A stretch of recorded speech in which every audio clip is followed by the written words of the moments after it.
Hola, ¿qué tal? ¿Cómo están? Muy buenas tardes, bienvenidos todas las personas que nos acompañan en esta sesión virtual organizada por Cívica Querétaro. Le damos la bienvenida a este espacio de diálogo con quienes aspiran a ser juzgadoras o juzgadores federales. Agradecemos profundamente la disposición de Guillermo Casas, que aspira que nos acompaña en este momento y que aspira a ser magistrado. Permítanme explicar brevemente la dinámica de este diálogo. La sesión dura 30 minutos distribuidos de la siguiente manera. Posterior a esta introducción, la candidatura tendrá 3 minutos para presentarse. Posteriormente, iniciaremos el desarrollo de 2 bloques de preguntas detonadoras, cada una de 10 minutos. Las preguntas detonadoras surgen de los 4 ejes de la agenda cívica. 1, participación ciudadana. 2, derecho a la ciudad. 3, seguridad, justicia y paz. 4, medio ambiente saludable. Cada eje cuenta con una urna que contiene preguntas propuestas por las organizaciones de la sociedad civil especializadas en esas áreas. Durante la sesión, la candidatura elegirá una urna para sustraer su primer pregunta y más adelante repetirá el proceso para la segunda. Estas preguntas serán formuladas directamente por representantes de las organizaciones de la sociedad civil participante. Al final de los planteamientos, la candidatura contará con 5 minutos para emitir un mensaje de cierre. Es importante recordar que el objetivo de estos diálogos es conocer las posturas de las candidaturas respecto a la protección, progresividad y expansión de los derechos humanos, en especial para las mujeres, personas con discapacidad, personas indígenas, migrantes, comunidad LGBT, infancias y adolescencias. Desde Cívica Querétaro, reafirmamos nuestro compromiso con el fortalecimiento de los derechos colectivos y difusos y con una justicia que aplique la Constitución y los tratados internacionales para garantizar la dignidad de las personas. Finalmente, les compartimos que tanto las organizaciones de la sociedad civil como los académicos estarán evaluando estos diálogos. Con los resultados, elaboraremos un informe que derivará en un semáforo de candidaturas, el cual será público antes de la jornada electoral del 1 de junio. Les recordamos que esta sesión está siendo transmitida en vivo a través de nuestras redes sociales. Si por algún motivo se extiende, la sesión se cerrará automáticamente pasados los 39 minutos. Dicho esto, damos inicio formal a esta sesión y pedimos a la candidatura que nos comparta su presentación personal en un máximo de 3 minutos. Adelante, candidato. Claro que sí, muy buenas tardes a todas y a todos. Es un honor verdaderamente estar con Cívica Querétaro, una organización que de suyo pues se nutre a través de el gran empuje que la ciudadanía genera, donde esta génesis de la propia trayectoria de las organizaciones de la sociedad civil le establece una impronta fundamental, un sello particular en esta contienda electoral extraordinaria. Su servidor, soy Guillermo Alfonso Casas Colín, soy abogado, egresado de la Universidad Nacional Autónoma de México, donde me titulé con mención honorífica, justamente con una tesis en materia de transparencia. En aquellos años, hace 20 años, los temas de transparencia estaban apenas empujando y literalmente yo estaba pescando los libros atrás de la imprenta porque se contaban con una sola mano. Entonces, pues básicamente fue una tesis en su momento innovadora. Después hice un posgrado en la Facultad de Derecho, en materia de Derecho de Menores. Fui el primer egresado de ese posgrado. Me titulé también con mención honorífica y el Consejo Universitario me condecoró con la medalla Alfonso Caso al mérito universitario. Posteriormente hice una maestría en Administración Pública en el Instituto Nacional de Administración Pública, el INAP. Hice una especialidad en Derechos Humanos y luego un máster en Derechos Humanos en la Universidad de Castilla-La Mancha de España. En mis años de licenciatura, en el séptimo semestre, allá en los lejanos 23 años, fui a cursar una estancia de 6 meses en la Universidad de Valencia de España, donde me regresé con una matrícula de honor. Y en mi trayectoria profesional, pues he sido docente, sigo siendo docente de la UNAM, y he sido colaborador en el Sistema Nacional para el Desarrollo Integral de la Familia. Empecé ahí con una plaza pues, relativamente baja de enlace, fui ascendiendo, jefe de departamento, subdirector, director de área y finalmente Después de 10 años de tránsito por ahí, llegué a ser director de las 5 casas hogar que tiene bajo su responsabilidad el DIF nacional. De ahí fui a la Comisión Nacional de los Derechos Humanos. Mi encargo era dar seguimiento al cumplimiento de las recomendaciones emblemáticas de impacto nacional y después de violaciones graves a los derechos humanos.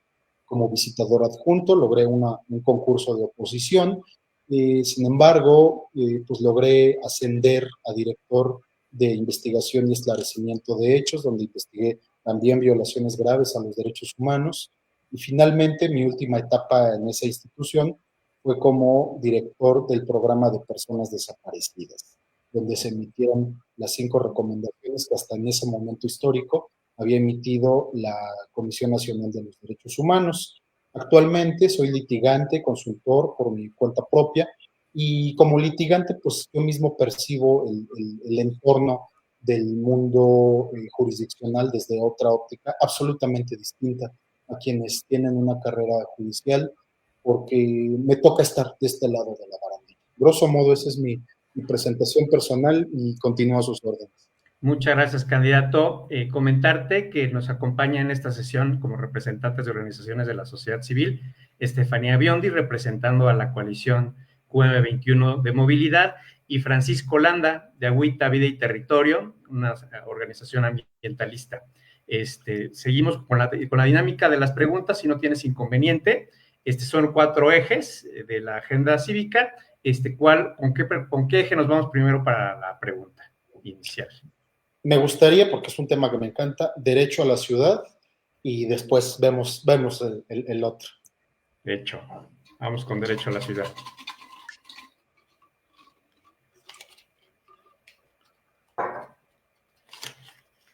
Precisamente es una pregunta que envió la Coalición Ciudadana por la Movilidad Sostenible de Querétaro, la QM21. Es un escenario en el cual, en un plan municipal de desarrollo urbano, se detectan zonificaciones incompatibles con las características técnicas del suelo. Por ejemplo, áreas con riesgo de deslave, inundación o conservación ecológica. Y dichas modificaciones favorecen desarrollos inmobiliarios. La pregunta es, candidato, ¿cuál debería ser, desde su perspectiva como integrante del Poder Judicial, el papel de la justicia frente a posibles violaciones al derecho a la ciudad, al ordenamiento territorial y a la seguridad de las futuras personas habitantes? Sí, incluso si ustedes me permiten la exquisitez, se está violando también el derecho a la vivienda digna, el derecho al agua, el derecho a vivir en un entorno de paz, porque finalmente cuando hay violaciones de derechos humanos, el tejido social comienza a desencajarse y provoca los conflictos, primero intersubjetivos, primero a nivel comunitario y luego a nivel autoridades. Un plan nacional de desarrollo, un plan de desarrollo finalmente no es un instrumento autónomo o desligado del gran engranaje nacional. El artículo 26 constitucional establece el Sistema Nacional de Planeación Democrática, un sistema nacional que debería contar con una sólida base de cauce social, con una legitimación desde la base, donde la participación sea lo que vaya mandatando los alcances de este plan de desarrollo. Así, un plan de desarrollo municipal que no tome en cuenta las zonas de riesgo, el mapa de riesgo, que no haga caso de todas las alertas que seguramente en esos casos emite una autoridad federal a través de Conagua, o a través de Semarnat, o a través de la Conavio, o a través de N cantidades de autoridades adscritas al sector medioambiental que justamente van emitiendo alertas, aunado desde luego a las autoridades que desde el ámbito estadual, aquí en Querétaro, están emitiendo constantemente métricas normativas que van marcando la pauta de hasta dónde sí y hasta dónde no. Lo tuvimos el mes pasado, aquí muy cerca en el cimatario, el incendio que deforestó, digamos, de manera accidental, yo dijera arbitraria, miles de zonas protegidas, miles de una superficie muy extensa de una zona natural protegida. En este caso, Lo que aquí debe de proceder es un restablecimiento del derecho quebrantado. Finalmente, las herramientas con las que cuenta el Poder Judicial de la Federación, entre otras el juicio de amparo, establece el derecho a la reparación integral del daño. Uno de los mecanismos que establece la reparación integral del daño es el restablecimiento de las cosas al estado anterior en que se verificaron las violaciones a derechos humanos. Claro, la pregunta obvia es, ¿cómo vamos a restituir, por ejemplo, un deslave o un incendio? Bueno, pues hay medidas medioambientales que buscan mitigar el impacto, la huella de carbono que la actividad humana, ya sea no solamente a través de la actividad agrícola, sino industrial, pero sobre todo a través delictiva, de la actividad delictiva, buscan mitigar el impacto medioambiental a través de la reforestación de individuos arbóreos, de un plan ecológico a mediano plazo, e incluso a través de buscar la suficiencia presupuestaria a través de los canales de financiamiento público o de coordinación para que también se canalicen fondos emergentes. Ya sabemos que ese es un tema nacional que a veces rebasa la órbita de lo estatal, porque aquí hay algo de por medio. Cuando hablamos de una violación a un derecho de esta magnitud o a derechos de esta magnitud, no solamente un derecho, hablamos de varios indicadores que propician esas violaciones, digamos, sistemáticas. Uno, falta de coordinación entre los distintos órdenes de gobierno, federal, estatal y municipal. A veces hay buena relación entre los municipales y los estatales, o buena relación entre los estatales y los federales, pero no entre los tres. Incluso hay casos curiosos, me tocó verlo como visitador, donde hay autoridades del ámbito federal que se coordinan muy bien con los municipios, pero a veces los estados no quieren participar en estas actividades. Entonces, ese es un primer gran elemento, falta de coordinación entre autoridades. Segundo, falta de una visión de carácter presupuestario que permita echar a andar justamente esa coordinación. Porque finalmente partimos de la hipótesis de que los recursos presupuestarios son pocos y todavía no se destinan a un plan de mitigación o atender los riesgos ya detectados en el mapa de riesgos, justamente. Entonces, el caldo de cultivo para una tragedia o para que se genere o agudice la ya existente está presente.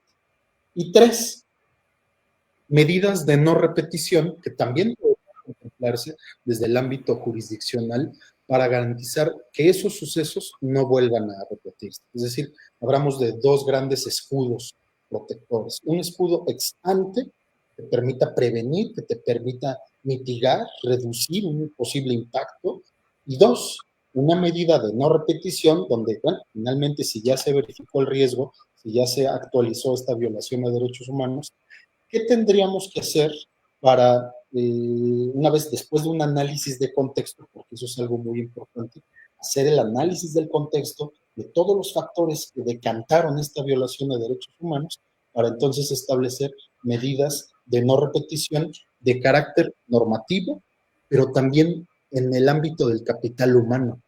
Decía el maestro Sergio García Ramírez, de quien tuve el privilegio de ser su alumno después de la Corte Interamericana de Derechos Humanos, que los derechos humanos son como un tren magnífico a gran velocidad y tiene unos rieles magníficos.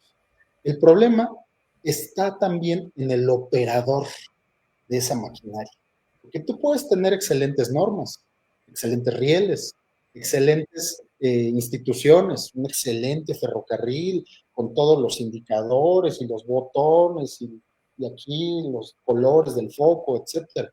Pero si el operador que debe de echar a andar esa maquinaria no tiene las capacidades o herramientas, pues finalmente ese tren no va a tener una operación óptima o cabal en función del objeto para el cual fue diseñado. Entonces, en conclusión, el derecho a la ciudad en lo que hace a un riesgo de carácter medioambiental, de carácter o por una emergencia, debe de ser primero mitigado ex antes, prevenido, y en el caso de que suceda, deben establecerse medidas claras de no repetición previo análisis de contexto, porque también esa es otra. Una medida de no repetición sin mediar análisis, sin mediar una evaluación previa, pues se antoja burocrática, ¿no? Se antoja desvinculada de la sociedad, porque tú vas a llegar con las retroexcavadoras a la población y la población, oye, espérate, pues si aquí es un lugar sagrado, porque a lo mejor aquí están asentados nuestros ancestros y ya me estás trayendo maquinaria. Entonces, cuando no se hace ese análisis de contexto, no solamente no se resuelve el problema, sino se ahonda una problemática social adicional a la que ya existía. Entonces, básicamente esa sería una estrategia para atender estos temas sociales donde hay que trabajarlo con pincitas. Es como cortarle las uñas a un bebé, así de delicado y así de minucioso se tiene que hacer estas cosas. Muchas gracias, candidato. ¿Alguna pregunta o comentario, Estefanía, Francisco? Si no sé, Francisco, y si no, comento yo. Gracias, gracias. Gracias por la oportunidad, candidato.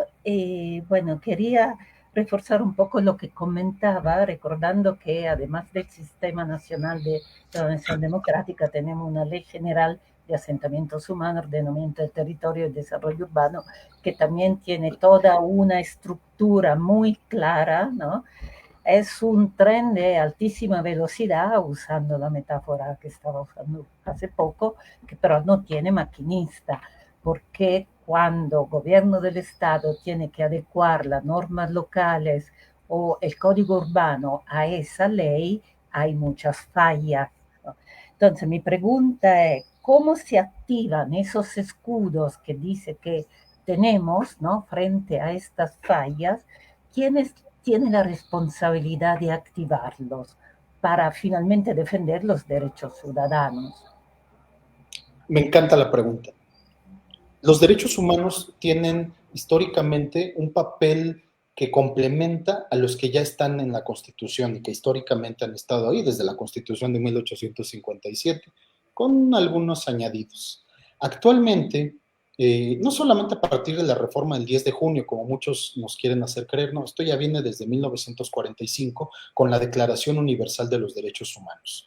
Esta declaración y todo el repertorio de tratados internacionales, incluyendo los estándares o principios que la ONU ha emitido, establecen que cuando el orden jurídico nacional no es suficiente para repeler, prevenir o proteger respecto de una violación de derechos humanos, el orden jurídico internacional debe de subsidiariamente remediar esas vulneraciones a los derechos humanos. Toda la comunidad internacional tiene un interés en que las violaciones a derechos humanos no se consuman en ningún punto del orbe. Es el espíritu de la Carta de las Naciones Unidas como respuesta a las lastimosas atrocidades que cometió el régimen nacional socialista allá en Alemania nazi. Ese es el espíritu de los derechos humanos. Bien. La ONU ha emitido los principios de las Naciones Unidas sobre las empresas y los derechos humanos. También la propia Convención Interamericana ha establecido el principio de responsabilidad compartida derivado de la Declaración de Río de 1992. Así, los instrumentos que van entablando el derecho del medio ambiente sano, el derecho a una vida digna, van, digamos, ensanchando la frontera, expandiendo el horizonte progresivamente de protección de los derechos humanos, merced al principio de progresividad, a ese talante cada vez más tuitivo. ¿Qué tiene que hacer entonces aquí el Estado mexicano?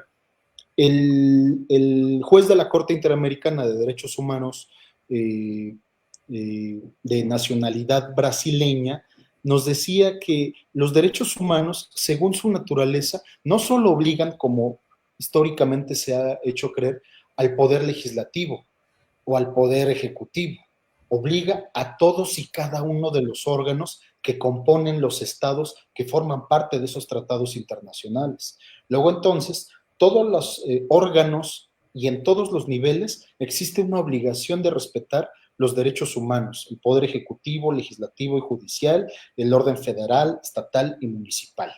No cabe, pues, una exclusión donde alguien diga, bueno, ese tratado internacional lo firmó aquel presidente en el año 92, un presidente municipal, y voy llegando y no tengo nada que ver. No, señor, Desde el momento en que usted jura su cargo conforme al 128 de la Constitución, está obligado a respetar la Constitución, pero también los tratados internacionales que obligan al Estado mexicano de conformidad con la misma Constitución. Estas medidas, pues, de carácter preventivo, se establecen a través de algo que la teoría, digamos, interamericana o de los derechos humanos ha llamado control de convencionalidad. Cuando el orden jurídico nacional es insuficiente, es defectuoso, no tiene muchas lagunas, está ausente de regulación, viene el orden jurídico internacional a suplir esas deficiencias y a llenar esas lagunas que nos ha generado este defecto. Esa manera en que se suple y que se integra el contenido o se vacía directamente el contenido de un tratado internacional en el derecho interno local se llama control de convencionalidad y opera bajo dos alternativas. Uno, o dejas de aplicar la norma que pugna con los derechos humanos, la declaras inconvencional, o dos, aplicas directamente la norma que regula derechos humanos en aquel lugar donde hay una laguna y que simplemente no estaba previsto. Les voy a poner un ejemplo. La Constitución mexicana no regula, por ejemplo, el derecho a la familia, ¿no? Y el derecho a la familia impacta en todos lados. Pero cuando te volteas al Pacto de San José de Costa Rica, en su artículo 16, discúlpenme si me equivoco del número, pero el Pacto de San José de Costa Rica sí establece el derecho a la familia.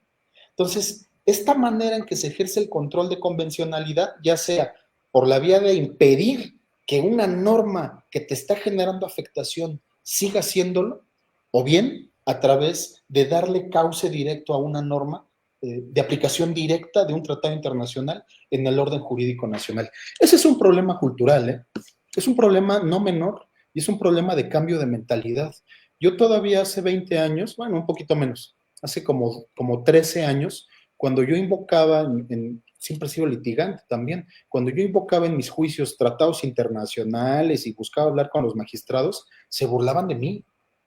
Oiga, ¿de dónde quiere que saquemos este tratado internacional, abogado? Si está el principio de soberanía constitucional, sí, señor, pero además del principio de soberanía constitucional, que nadie está renegando de él, y qué bueno que esté ahí, está el principio de protección de los derechos humanos. Y ambos deben de comulgar en el mismo grado de jerarquía por su importancia y porque el de protección de los derechos humanos, es una garantía de no repetición de las atrocidades que ha vivido la humanidad, no solamente en Alemania, no solamente en Europa, sino también mismo aquí en Hispanoamérica, que hemos tenido regímenes que vaya, que hay mucho que contar. Muchas gracias, candidato. ¿Quieres abundar, Francisco? Sí, un poco por tiempo, a lo mejor Lo preguntar... que podemos hacer es, a lo mejor nos seguimos clavando en esto, nada más que señalándole al candidato que nos vamos a estar comiendo tiempo, entonces vamos a tener que hacer ciertas maniobras al final. ¿Está de acuerdo, candidato? Por supuesto. Sí, porque las respuestas están muy interesantes porque son muy globales. Entonces, yo quisiera precisar en algo, Guillermo, si nos hace favor. Regresando de estos niveles de interamericanos, de convenciones, de convencionalidad, hacia la estructura legal y hacia la experiencia de los ciudadanos, yo quisiera preguntarle, nosotros con este mismo espíritu de defensa y promoción de derechos humanos, hacemos un trabajo a veces de cabildeo intenso, acá con César, con Walter, todos los compañeros de QM21, hemos aprendido mucho de ellos a acompañar, muy dialogantes, y sabemos que a veces la estructura de las leyes tenemos leyes muy avanzadas en ciertos aspectos. Por ejemplo, tenemos una muy buena ley de protección de derechos de infancias, ¿no? Sí. Bueno, la pregunta es la siguiente. De pronto, con lo que nos encontramos en este trabajo de diálogo con autoridades que a veces sí se sientan con nosotros, etcétera, es la retardación y la simulación. Es decir, a la mera hora, a la hora ya de cumplir, de ejecutar, se retarda y se simula. Y ahí la pregunta es, ¿qué con esta oportunidad que tenemos, un poco raro el contexto y precipitado, pero vamos a elegir jueces, magistrados y ministros? ¿Qué tanto el sistema legal mexicano tiene y tendrá la capacidad de que nosotros, en lo administrativo, podamos, cuando una autoridad nos esté dando a tole con el dedo y nos esté dando la vuelta, poder tener una respuesta que casi nunca la usamos también por falta de recursos, tiempo, pero pues yo creo que ya la vamos a empezar a habilitar cuando veamos que nos están dando la vuelta a las autoridades. Es una gran pregunta, y es una pregunta que trasciende al fondo de la estructura misma del Poder Judicial, porque impartir la ley no termina con la emisión de una sentencia, que qué bueno que cuando es justa, en el mejor de los casos, pero viene la segunda gran lucha, y esa es la lucha de veras, cristalizar el cumplimiento de una sentencia, hacer que se convierta en letra viva y no en papel mojado, es el gran reto del Poder Judicial. Es cierto, la ley de amparo contempla varias hipótesis, contempla, por ejemplo, desde el cumplimiento sustituto hasta la inejecución, hasta la repetición del acto reclamado, pero hasta ahora pareciera que ninguna de ellas garantiza eficazmente el papel protector, cristalizador de los derechos humanos. Guillermo, perdón la interrupción, y un pasito más atrás, lo voy a hacer más concreta la pregunta, ¿valdrá la pena ir a tocar las puertas de un juzgado para decir, las autoridades prometieron, aquí está la ley y no están cumpliendo? Es que, qué gran pregunta, debería ser al revés. Es que el juzgador de oficio, leyendo el expediente, debería decir, a ver, ¿qué pasó aquí? Ya pasaron 3 meses, ¿dónde están las evidencias de cumplimiento, señores? Ya pasaron 15 días y la mamá no ha recibido alimentos. Ya pasaron 6 meses y la presa se sigue contaminando. El juez es el que debe de salir a buscar la evidencia, es el que debe de salir, quitarse la corbata, quitarse esos apeos que vienen pues, literalmente de la Edad Media, ¿no? Estos tratos de su señoría, eso es medieval, perdón, es medieval, ¿no? En fin, y es el juez el que debería de estar saliendo a campo, es el juez el que debería estar en la sierra, es el juez el que debería estar en la ciudad, justamente tocando la puerta. Oiga, vengo a visitarle a ver si ya le cumplieron, a ver si ya está teniendo convivencias con su hijo, vengo a ver si ya está el registro del servidor público que fue corrupto y del cual yo emití una sentencia donde le condené a que este señor fuera separado de su cargo. Vengo a ver si no me están a mí dando a tole con el dedo y una de esas lo tienen ahí escondido con otra plaza chiquita. Eso es lo que verdaderamente va a hacer transformar el aparato de justicia en México. Jueces que se sacudan, pues, esas situaciones. No todos son malos, hay jueces maravillosos. Sería injusto también de mi parte echar todo al mismo costal. Hay jueces que verdaderamente son humanos y sí, cuando vas y les tocas la puerta, te reciben en el momento. Sí, a mí me consta, a mí sí me ha ocurrido aquí en Querétaro. Su señoría, buenas tardes, mire, no le robo más que 3 minutos. Pum, pum, pum. Hágale así, abogado, qué bueno, está bien, listo. Pero son la excepción a la regla, ¿no? En realidad, el juez tiene competencias para hacerlo. Esa competencia está conferida en una figura jurídica que se llama diligencias para mejor proveer. Si ustedes lo googlean, que se llama diligencias para mejor proveer, es un medio de prueba que el juez oficiosamente puede salir a buscar porque no está convencido de que con las pruebas que tiene en el expediente pueda emitir una resolución justa. Está eso y no se echa a andar. Difícilmente cuando tú le dices a un juez, oye juez, ¿por qué no solicitas vía diligencias para mejor proveer que te aporten esta información, tal institución? No, esa es una facultad discrecional y yo decido cuándo la uso y cuándo no. Es chin, ¿no? Entonces, herramientas hay, pero también se requiere un cambio de mentalidad. Sí se requiere un cambio de mentalidad.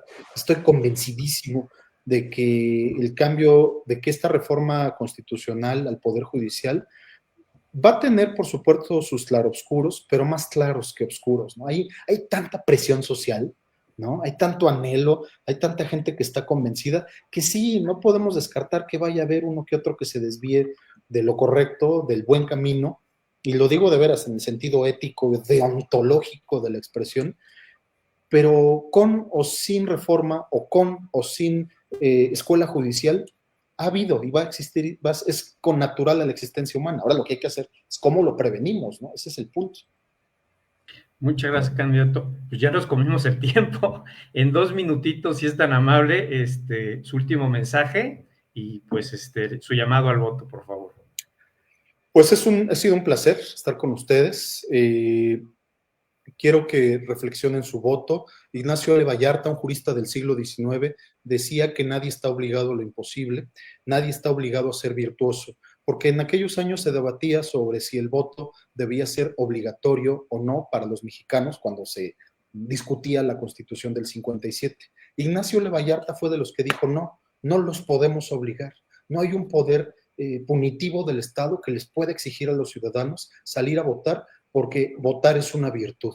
Ejerzamos la virtud, conozcamos a los candidatos, conozcamos su trayectoria, conozcamos su perfil y hay que hacer ese voto de confianza. La reforma finalmente llegó para quedarse, es ya una letra constitucional, ya es algo que está en ciernes y tenemos dos opciones: o dejar que esto se vaya a la deriva como un barco sin rumbo, un velero en la noche en medio de la tormenta, o agarrar el timón como ciudadanos responsables que somos y salir a votar y ejercer ese derecho constitucional, pero también esa obligación que sí es cierto, quedó contenida en la Constitución, y es la invitación. Valoren, querido auditorio, si ustedes me lo permiten, estos minutos, y les pido su confianza para que voten por su servidor. Boleta rosa, número 13, Guillermo Alfonso Casas Colín, en la especialidad civil y administrativa. Muchas gracias. Muchas gracias a ti, candidato. ¿Tus redes sociales? Mis redes sociales, Memo Casas Colín, básicamente todas las tengo con esta misma denominación, Memo Casas Colín o Maestro Guillermo Casas, básicamente son las dos, así que no traigo aquí a la mano el flyercito, pero estoy a sus órdenes. De verdad, excelente, los felicito. Es un gran ejercicio que ustedes están realizando. Muchas gracias, candidato. Muchas gracias, Estefanía. Muchas gracias, Francisco. Nos vemos en la siguiente.